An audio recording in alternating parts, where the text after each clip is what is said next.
This is really good. I'm way more impressed. Not that I thought that it wouldn't be great, but I mean, I knew I would be great, but I'm glad you showed up. Right.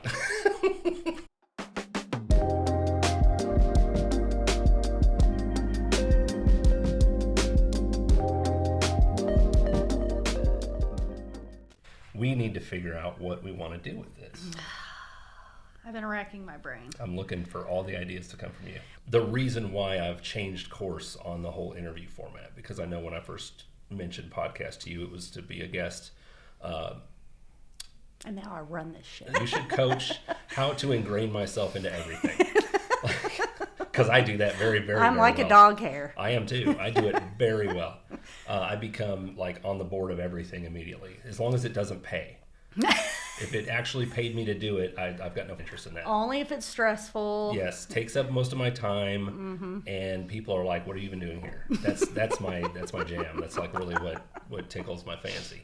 So what I consume a whole lot of podcasts on marketing and business because that's what I do, and that's like frankly what I enjoy. And on the B2B business podcast, one of the guys who runs it mentioned a few weeks ago that he's like, I'm kind of turning off of the interview format podcast. And I don't even remember the exact reasoning. It was more marketing driven, where he's like, it's just not as impactful now. And the more I thought about it, I was like, God, I feel the same way, because I'm compiling this list of 20 people already to be on this podcast, most of whom I know. And as I'm picturing it in my head, I'm thinking, okay, if I'm going to listen to a podcast because this person's on it, I'm not going to listen to that podcast again unless the hosts are so engaging that I now become fans of theirs in order to listen to them interview someone else.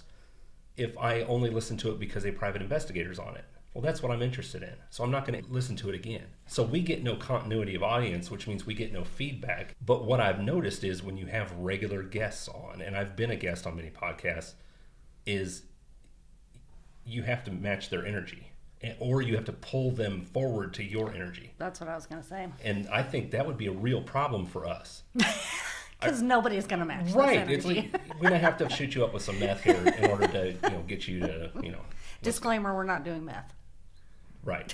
That's 100%. Wink, wink. Way too expensive. That I guess. I don't know. Actually, I think it's cheap, isn't it? I don't know. I know cocaine is expensive. Yeah. Meth, because that's the good stuff. We're going to have to put disclaimers on this. Parental warning. It's a trigger, parental, cussing, light petting, all that shit. We got to put every disclaimer available on this podcast. I think guests would be a good option if, like you said, it's pertinent to what we're talking about. Right. And they're going to bring something that we can't bring to the table. Yes, I think in the situation where, like you said, it's very topical, and we're like, this is something really cool. And it just occurred to me right now. So you run your business, and just to clarify, what do you do? I am the owner-operator of Sandy Pants Customs. We are a custom apparel and gift shop specializing in the nostalgic, spooky, and funny. That was way better than I expected. I have a lot of elevator pitches. No shit, look at you. So let me ask this. Where do you primarily peddle your wares? Online. Okay. For sure. I do a lot of vendor events, which is how we met each other. I do a lot of vendor events. I make more money per hour at vendor events, but I do most of my sales online. Okay. But I was leading you in a different direction. Oh, okay. And that was mainly because of the way I met you. In my mind, you are mainly at the flea off market and fleur de flea and all the other cute little euphemisms for flea that you can stick into an event. And I think, like, as you were talking, it occurred to me, like, yeah, maybe we have an episode that's like a round table with several of the people, because it's kind of like a carny atmosphere where you all know each other. I think you would be surprised, or maybe not you, but other people would be surprised at how much you can grow your business by having relationships with other business owners, even people who are doing the same medium as you, for example. Co-opetition. Yes. Super lame ass amalgamation of two words that stuck in my head when I heard it. I hate it with a passion. However, it makes sense. The principle, yeah. Absolutely. Yeah. I love the idea of a round table. If I were to say I was an expert on anything small business, I would say it would be vendor events. What I would be hoping to get out of that is some kind of like the whole behind the scenes, under the deck. Oh yeah. You know, the crazy drama shit. We could start Peek our behind the curtain. Yeah, we could start our own like reality show on VH8 or whatever. I'd like to get your take on how do you think we happened the way we did as a friendship? Wow. Because it fascinates me. Oh. It does. Really? Well, like I said, we're both dog hairs. So I think maybe you were more impressed with me than you should have been. I think maybe you thought I was better than I am. So I kind of catfished you a little bit. A little bit. I think that part of the reason why I'm so successful as a small business owner is because I have the ability to engage with people. That's why I worked in retail for so long.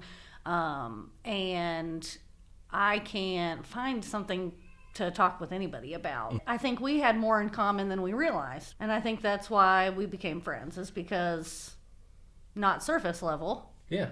But right. We have a lot of the same ideals about things. I think maybe we have more of the same ideals than we even realize right now. Probably. Which is why I'm excited about the podcast. Yeah. And my love language is words of affirmation. You gave me a lot of words of affirmation when we met. So I do that a lot. I get verbal hugs like crazy. So I was like, I guess we're going to be friends now. Yeah. Best friends. But I remember when you left our booth, you and your wife left. I turned to my husband, Ryan, and I said, that guy's my new best friend. I said, we're going to be besties. Every time I think of this, I still think of Step Brothers. Like, are we best friends? Yup. So to hear somebody who didn't know me, that was like, I love what you're doing. This is what I do. We should connect about this because I see potential in you. Like, I mean, you could have drugged me the next minute and I would have been like, it's fine. It's all good. It's all good. That's awesome. Yeah. Why do you think that? Why do you think that we're best friends now? Wow. I have a kind of a different take on it, even though I don't disagree with anything you said. It all makes perfect sense. I see it kind of as a game recognizes game kind of thing, because I think that we have very similar squirrel-brained, get really excited about something, go 100 miles an hour at it, and then like, oh, look at that, and 100 miles an hour that direction. And yes. Somehow our spouses are like, cool with it. Yeah. They have not stuffed a pillow in our face while we sleep. Not yet. Not yet. No. But that's kind of the idea that I come in at. And much like you know, in my background, yes, I do digital marketing, I do websites, but I spent 25 years managing truck drivers and dock workers. And and then I really got into computers and building things and learning how to code and building apps and all that stuff, and then moved into cybersecurity and then became a private investigator. So I've got such a massive background of dealing with people. Have you told me that you were a private investigator before? I don't know. Because that's one of my dreams, is to get a private investigator license. Well, I will bring one on this podcast, Melissa McIntosh. She is a character, like she's 100% personality. So you know more about me than I've probably given. Is that what you're saying? Because if you don't pay me, I ain't looking up shit. Okay. I don't care. Everybody sucks in their personal life. Shoo, okay. No. So I do have a lot of experience in dealing with people, more so in management, but also in an internal sales, kind of getting people to do things that they don't necessarily love doing. I think maybe where you were going, correct me if I'm wrong though, is the people part of it is the core, right? Business. I think what resonates with me so much with these small business owners at the flea market type situation, but in the live events going there, and I do that, like what I did with you, I do it in a lot of those booths. I'm like, why do you make these things? This lady, this Seeds of Love that made this bracelet, her story is amazing. And it's just getting to know that resonates with me so much. I can get this same bracelet probably for $5 less at whatever, right? Mm-hmm. But her story and her personality and her engagement was huge. And I think that's why you kind of stand out among, you know, what you do isn't unique. I mean, it's t-shirt printing. It's not, no. There's a lot of that. But you immediately engage with people. And you also know how to kind of put on the show, be the carnival barker. Mm-hmm. Although I was very disappointed to find out you had a full-size cutout of Joe Dirt that you had not displayed yet. Oh, Joe Dirt, you're mad about Joe Dirt. I wasn't mad about it. I was disappointed. I mean, you can take him home with you after Saturday No, if you. that's not the point. I'm disappointed that you have an asset like that sitting there. It's almost like beneath this layer of subcutaneous fat, I've actually got 6-pack abs, and I'm just choosing not to display them. That was a rough day. That was a rough setup day. It was hot as hell. Oh, yeah. Well, that's why I didn't realize that I was selling a shirt to Jack Harlow. Because Right, I was that's borderline right. heat stroke. That's at right. that You point. DM'd me later and said you sold a shirt to Jack Harlow. Yes. Oh, Okay. how did you not know it was Story time. It was towards the end of the day. It was so hot and it was starting to slow down. And I see who I now know to be Jack Harlow and a guy with a video camera. So, of course, I'm like, you want to videotape in my booth? Come in here and videotape my booth. I didn't ask them what they were videotaping for or anything. And I go into my whole spiel, which you've heard many times. I give him the whole spiel. I'm wheeling and dealing. I kind of joke on Jack Harlow a little bit because he had a bonnet on. And so I kind of like made a little joke about. You dunked on Jack Harlow. Yes. That's fantastic. And he picks up one of my shirts and he said, "How much is this?" And I said, "It's $25, but if you get 2, I'll give you a discount, or I can put it on a different color. I'll mail it to you." Hands me a $50 bill, walks off with the hanger and everything. And I'm still like, "Let me get you changed. Let me get you a bag." Like, Not blah, chasing blah, him blah, down blah. like, "Hey, motherfucker, those hangers aren't free." I really was. And I look up and they're gone and everybody around us was looking at me. And it just like clicked in my head. I was like, "Was that Jack Harlow?" And everybody's like, "Yes, that was Jack Harlow." Wow. So now He hasn't reached out to me yet. So you need to get a cardboard cutout of Jack Harlow. And then, put signs up like Jack Harlow shopped here. just wear it in a music video or something. It's not that hard. Just wear it in a music video. That's Just want more followers. dead technology. I just This want is how Jack you do Harlow it. to follow me back. So Did you see my post, Jack? Can you hear me? So here's what I would do as a carnival barker. I would go full ham on your whole booth, Jack Harlow. It would be a Jack Harlow shrine. Then they're going to want royalties or something, and that's No, I don't it's want his that. likeness. He's a celebrity. He can't. No, I don't mean sell Jack Harlow merch. Oh, okay. I mean have a cardboard cutout. I mean play all his music nonstop. I should perm my hair. Yes. If I had any hair, I would too. That's awesome. I'm Jack Harlow now. Yes, I'm you now. Congratulations, you bought a shirt and now you have a doppelganger. Man, I mean, he gave me the best tip I've ever gotten. So, Yes. $25 tip. That's great. Setting a new good. bar. I mean, he could have gave me 100. He's not hurting for money, but it's fine. I appreciate what he did. That's hustle. That's hustle culture right there. I mean, if I would have known it was him, I would have just gave it to him. If So you it want- worked out okay for me. If you want to be the celebrity we talk about way too much next, then you just need to beat that tip. Like, yeah, so what else? What do we want to chop up a little bit? So besides the fact that you like listening to podcasts, what made you want to do your own podcast?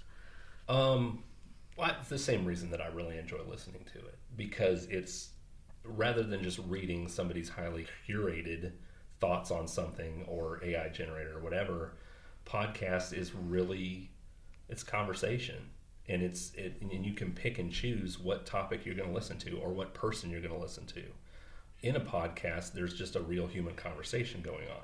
I was kind of nervous when I had messaged you earlier this week. I'm like, give me some topics. Like, let me get some notes going. And you're like, nah, dog. I don't have any. But I feel like that's better because we do want to be our unfiltered selves. True. And if you've listened to any podcast for a long time and then you listen to all the current episodes, you're like, I'm going to start from the beginning. Right. And then you're like, man, that sucked. Like, how'd they get famous? Yes. How did they have a successful podcast? Yes. That's where we're at right now. Right. This is intentionally awful. And we're recording it so we can go back and remember How bad we are. the points we're making.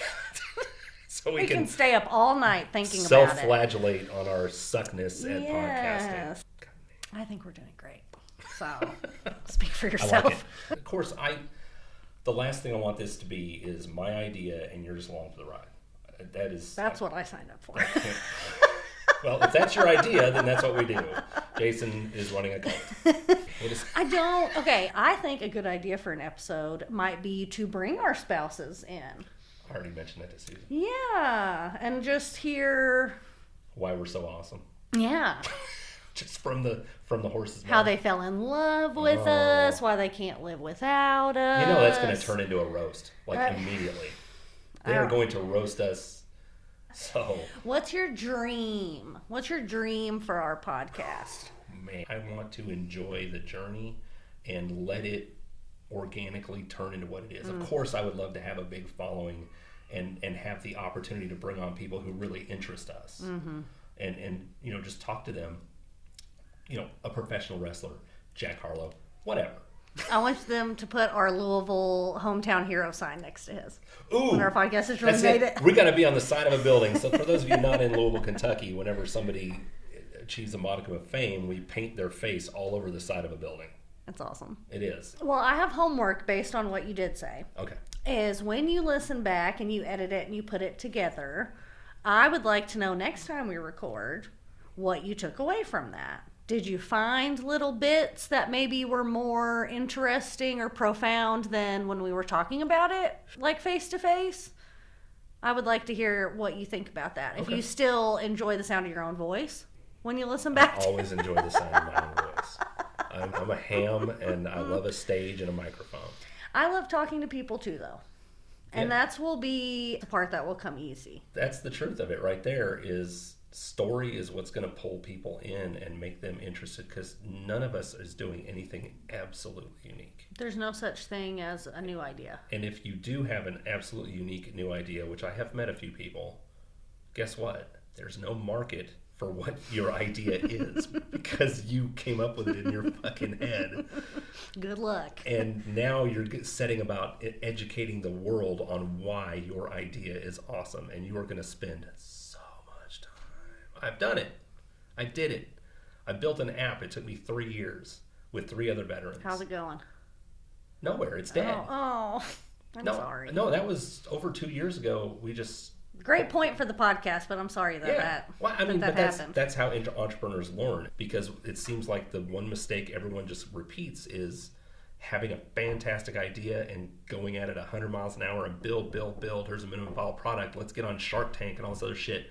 And then you realize there's no market. Nobody wants it. You're not solving a problem people have. Mm-hmm. You've got to be solving their problem. Now, in your sphere, it's different. Mm-hmm. And you started getting there in that it's a luxury. Right.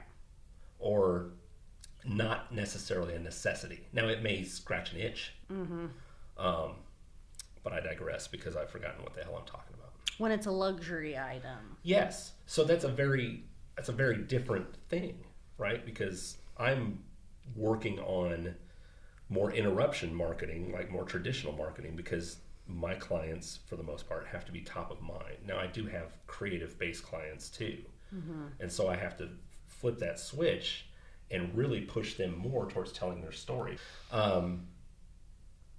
But yeah, that's an interesting take on it, because marketing to people who are looking at something that's a luxury, whether I'm going to buy a bracelet or a wood watch or a tattoo or something like that I don't necessarily have to have. So then I'm also fighting with forces such as people's disposable income. Oh, yeah. Because, again, you got a leak, you got to fix it, or your roof or whatever. But I already have 43 t-shirts. Yeah. And what's different about this one? Right. What's going to make it worth the extra money that, you can go to Walmart and get a t-shirt for $10. Right. And they got some cool stuff now. But it's inside of a Walmart. This when episode brought to you by Walmart.com. We love you. I don't want to go there. Well, let's be real. I could go on Etsy and find 1,000 versions of the same snarky t-shirt. It is you. It's 100% you. It's a very personality-driven, cultish type thing. And that's why I need you, because I need help getting that across online. Yes. I feel like this podcast will really help my business. Absolutely. Because those people who don't already know me or maybe don't meet me at a show like you did will get an idea of why you should make a charitable donation to my family by purchasing my wares. How big is your email list? I have 118 people in my official email list. So let's just play the numbers here. No, I'm serious. At least 60 to 70% of those people will listen to your podcast. You think so? Absolutely. A lot of them are people I know.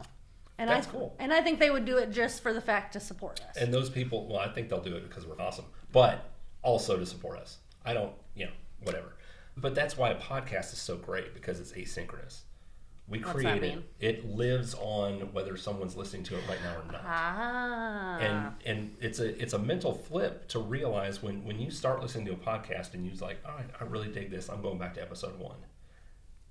They recorded that 3 years ago, but in your head, that conversation is happening because you're engaging in it real time. Yes, that is why we have to put that on YouTube. We got to put it on YouTube. Yes. So no matter when because just as engaging as you are, and you're coming into your 3rd year, so you're going to start tweaking and refining your pitch and your shop and all that stuff. I've got some ideas about that. Oh, yes. There's the whole tent thing at the flea market.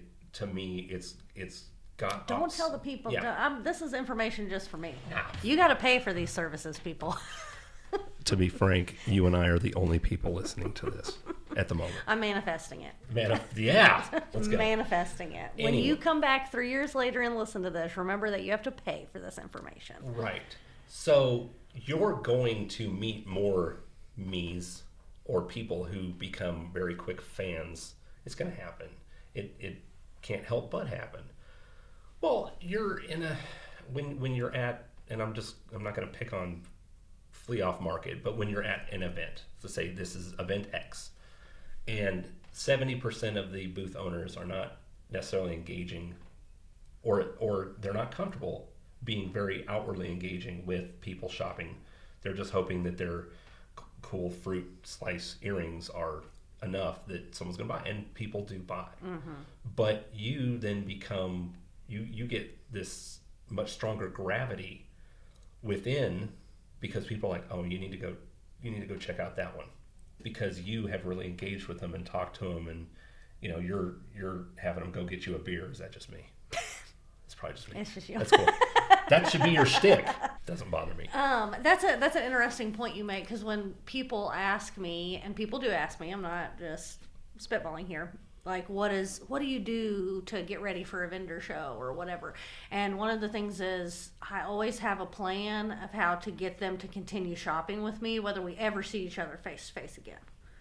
Like, you have to, and I think this would apply if you're doing it online too. Are you Tchotchkes?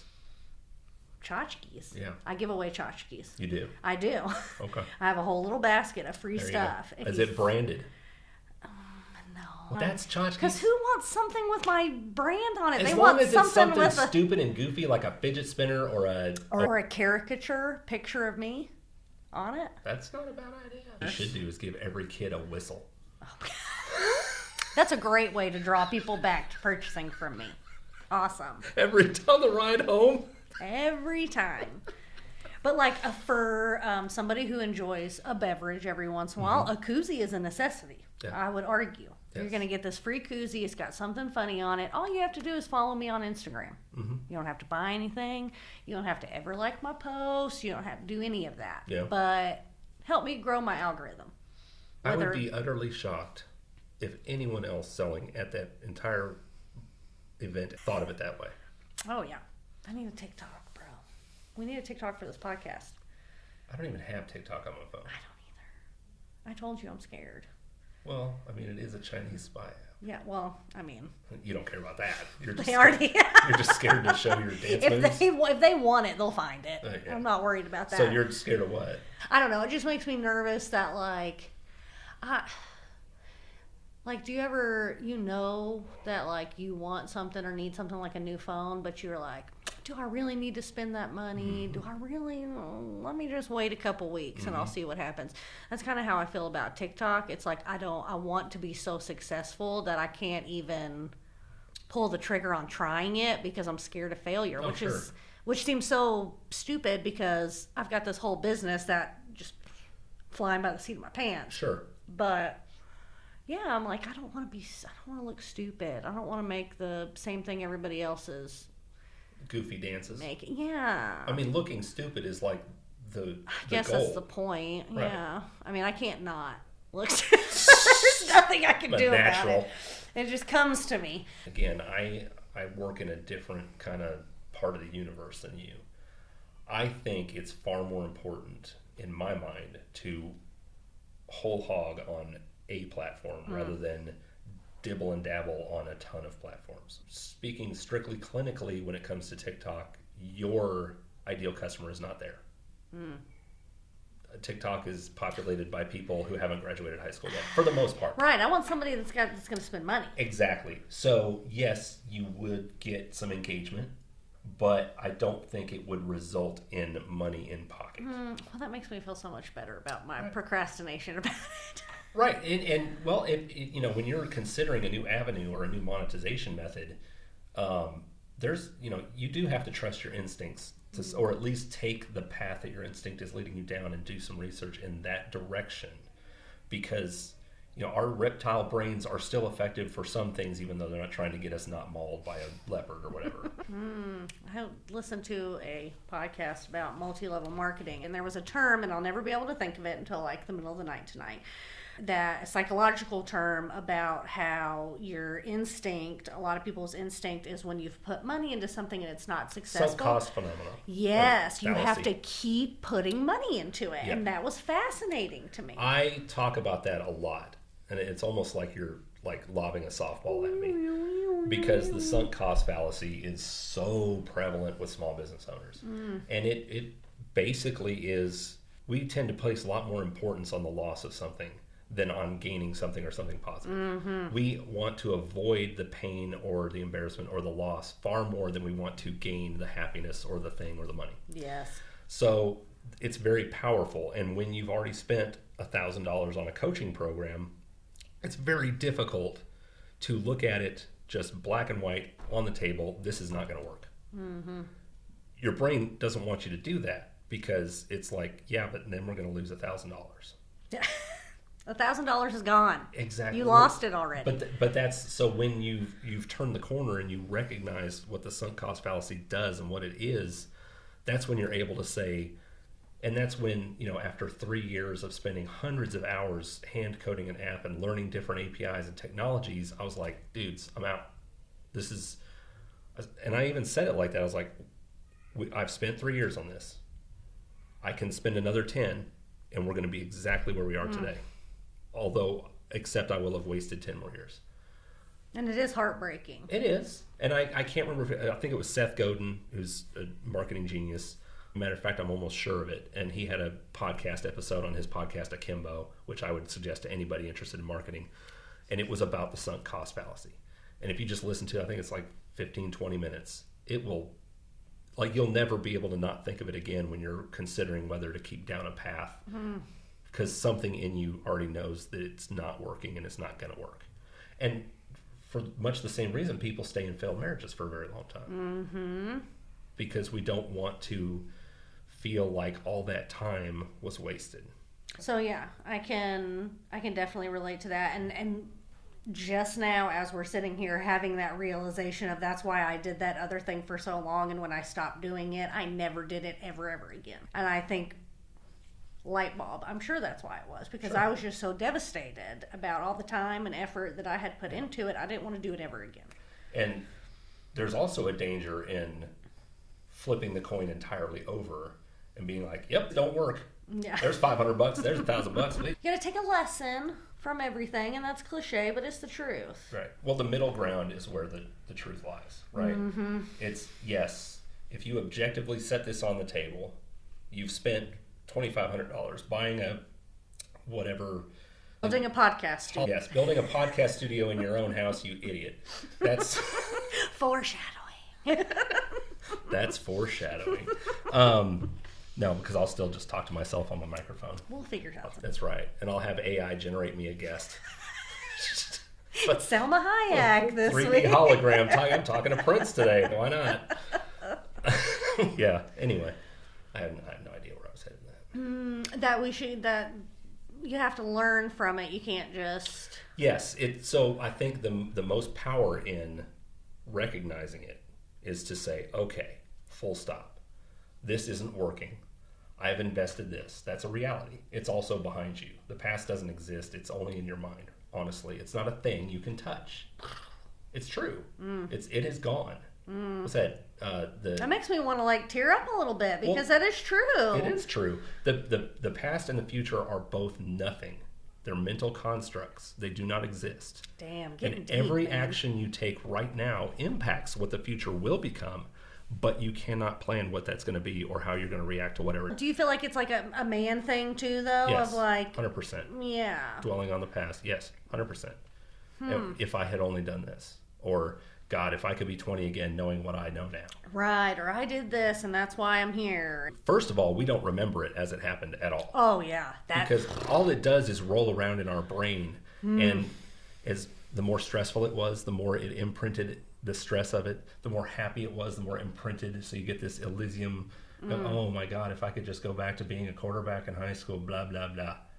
Well, you forget that you were working at Burger King 5 days a week and it was terrible. You were miserable then too. Right. Yes. And all you were saying was, God, I can't wait until I'm 25 years old. I can do whatever the hell I want. Keep going. The past is a construct. Keep going. It is. It's ethereal. You can't touch it. You can't impact it. You can learn from it. So that's important. But to allow it to impact what you're doing now and moving forward, that's struggle. I'm saying it like easy. It's not that easy. It's very difficult for me too, because it can also cause me to shy away from an opportunity. Because, like I mentioned, the app that we built. Now, anybody mentions that opportunity to me, I'm immediately guarded, rather than looking at it completely objectively, like, okay, what's the app idea? As opposed to people bring it to me and I'm like, who's asking for that? I'm immediately wall up, you know? So it's just, and that's by not living in the moment. That's by not taking everything in front of me and saying, okay, this is what this is. Like, the world we live in has the ability, we have the ability to create anything. Like 10 years ago, could you imagine yourself coming to the public library and sitting in a podcast studio for free and recording us talking about whatever we want, and tomorrow I could have this on Apple and Spotify and all that? That is insane. That's just such good advice, though, because it is. When I started doing my business, I had a little bit of confidence because I knew there's at least a small group of people that'll support me, and so maybe it won't, grow Blow up in your face. Yeah. Oh. I'll get my money's worth out of it, basically. Was what I've invested, so what am I plan on investing, I'll get back. I had that same mentality of my other business, it was a lot harder than I thought it was going to be, and this didn't really work, and that'll probably happen with this, but I'll just be careful going into this. Right. And, that business didn't last as long as this business has, so I would already say it's more successful. Right. But, yeah. But had you not brought that bullshit to this new business, how much faster would you have run in year one? Who knows? Because the past is a construct. That's right. And I'm living in the now. That's right. That's right. There you go. Lesson learned. That's I have a new wrinkle in my brain. Join my Patreon. Thanks for coming to our TED Talk. Oh my God, I would so do a TED Talk. What would you do your TED Talk on? Stuff like this.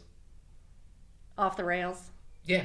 Seriously about, just like taking cues from people like Ric Flair and Deion Sanders and people who are just like, this is 1,000% of me. And you know what? That's going to bring my tribe to me. That's going to bring people who resonate with what I do. It will bring haters. I don't give a shit. Those are people who are never going to spend money on what I do because what I do is not for them. And I poached that completely from Seth Godin. People like us. Sponsored by Seth Godin. People like us do things like this. Finding your community and your tribe and being as close to your authentic self as you can in your business too. It's scary for entrepreneurs, and it's one of those things where we have to learn it on our own, because when we first start out, we want every dollar we can get. We are motivational. Yeah. When you edit it, do the little where it sounds like it's rewinding. Where we're like, we don't want to be a motivational podcast. We just want to talk shit. And then back to us taking completely motivational content. No, I have an anecdote about that, because when I worked in retail, it was a corporate setting, although it was definitely a more cool corporate setting, but I would not use the word relaxed. It's all about the money, right? And I got promoted to a higher position. and was sent to do all these different trainings and orientations and stuff. And I got a lot of feedback about being too much. And this was not that long ago, definitely before the, if I'm too much, find somebody else mentality. Yeah. I had a very internal struggle with that because I'm like, this is all I got. Like, right. I'm faking it until I make it. This is all I have. And I'm hoping I'll kind of get some other acuity, I don't know if that's the right word, to this business and what I'm supposed to do to it as a business. But all I've got is my personality. Sure. And, a year later, I had grown our store over 100%. I mean, we were in the top 10 of the company. Wow. And a lot of it was learning other things, but a lot of it was my personality. It was my personality that made my team work really well. It was my personality that made our customers want to come back and shop with us. It was my personality that got the other people in our region to open up to me about what they were doing that was successful or what I could do better or different. I left that job feeling a lot more confident, but there was definitely that internal struggle of maybe I should reel it back. Yeah, it's cool and I remember specifically they did a training where basically they were trying to get you to cry. I mean, they were really trying to get you to feel that emotional connection, and then I got a little bit emotional and I was reprimanded for it, and it was kind of like, well, what do you want? Like, this sounds is like the Stanford prison experiment. What? The corporate world, and any people listening that have worked in the corporate world, it is. Mm-hmm. It's a lot of, I don't want to say cult-like, but it is a lot they have their own culty languages. We're going to act like we like you how you are, mm-hmm. but really you have to fit into this mold. Sure. And again, in my own business, I think not fitting into that mold, not saying that I'm completely unique or anything, but being authentic to myself, I would say is the number one success factor. You want me to blow your mind? Oh my God, I don't know if I can handle anymore. I'm starting to feel sweaty. So this comes with a background in psychology and evolutionary biology that I studied in college. That's what I was down for. What a brain. That's what I was into. What a brain. No, that's not get a job creating degree. Just study what interests you and the job will come. Fucking bullshit. Anyway, we are, and I talk about this actually quite a bit. We are designed, our brains are designed, our bodies are designed to ignore the mundane. Things become white noise. You do not hear them anymore. You don't see them anymore. The thinking is, I'm not going to state this scientifically because I've done whatever. And I can't say what the cavemen knew. But the thinking is, in order to survive in an environment, your brain has to be able to react to what's different. When there's a rustling in the bushes, when a berry looks totally different than anything you've eaten before, when something smells different, you have to be able to really key in on that in order to survive. Because it could absolutely be a boa constrictor about to strangle you. Right. And therefore, we completely miss the mundane, the ordinary. If you listen to a Spotify playlist in your car as you're driving and you're thinking about something, and it's your same Spotify playlist, you won't remember any song that was played. No. Because it's just white noise. Or which exits you've already passed. Think about that the next time you go out of town, go on a vacation, and you're in a city you're not very familiar with, Charlotte, something like that. You have to read every damn green sign. Mm-hmm. But now try and think on your way home and think of the signs in order. You don't know a single one of them. You don't even know what they say. Yeah. because they're just white noise. Right. You ignore them so you can be on alert for what's new. And I think we have come to that in marketing. Like marketing before, it was interruption marketing. It's you're watching your cartoons and they pound you with G.I. Joe and strawberry shortcake and all this, and you're just like, that's what I gotta have, that's what I gotta have. And now really showing your age there. We consume what we want to consume. Mm-hmm. It's very curated. We can do it without commercials, or we zap right through commercials. So it's no longer interruption marketing. That's still there. You're interrupting in a different way. Right. And it's very curated to you. So your Facebook feed shows you ads that are very curated to you. So that's I kind of side channeled there, but that's just another one of those really cool psychological things to know. It's like, if you're just going to be the same event X 50 tents, 49 of them are staring at their phone while you look at their wares. One of them has somebody who engages with you immediately when you walk in, jokes with you, says, "Oh, you look like this," or you mention something that a character that's already on their shirt, and you're like, "Oh, guess what I've got? I've got a cardboard cutout of this guy Right. behind my bed." Right. And then the other guy showed up and he had a Ric Flair shirt on, and you started talking about that. Their baby's middle name is Flair. We had a whole conversation about it last time because the husband was such a big Ric Flair fan. There you go. Their baby's middle name was Flair. Maybe I can reach out to her. Guess how many times that Her conversation happened for them everywhere else in that flea market? Not once. No. Not a single time. No. So you are probably the only thing they remembered, because everything else was tent, stuff, money, beer, bathroom. And not to toot my own horn, but they had bought from me before. There you go. They sought me back out There you because go. she wanted to order a shirt for one of her friends. Susan and or I will go something. to an event because I see that you're actually going to be there. I tell people that, but I didn't know if it was true or not. It so is thank true. You for confirming Of course it's it. true. I mean, we like going to those things anyway. Right. But if I see where you're going to be there and we're available, we're going. That's why I love you guys. Right. We do need topics. Yes. It needs to be more topical. Yeah. So if we could start culling a list of that, and I can happily bring these woo-woo psychological and marketing theories. Maybe part of the outro, some of them, like the true crime ones, will be like, we're going to talk about something like positive for a second. Maybe you have like a little quote or a little Professor James. Little walnut of wisdom at the end for Listen people. to me verbally masturbate about how smart I am as we sign off. And remember, I'm smarter than you. You should do everything I say. Join our Patreon. Never forget, kids. You're not that great. Yeah.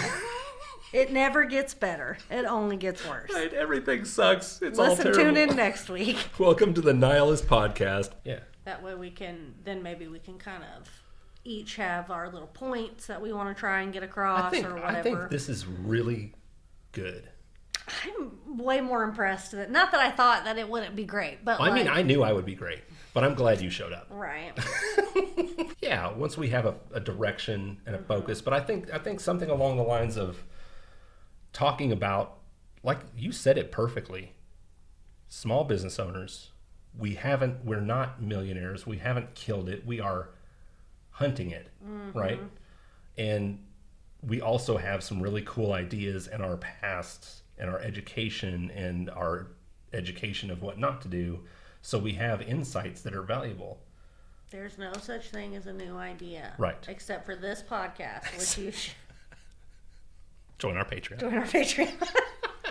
No, yeah. I think I hate to use the word like relatable, but I really think that, I know lots and lots and lots of small business owners from doing a small business, but then also just, friends and family and whatever. And none of them, I take that back. One of them is making bukus of money, which maybe we can get them to come on the podcast. Yeah.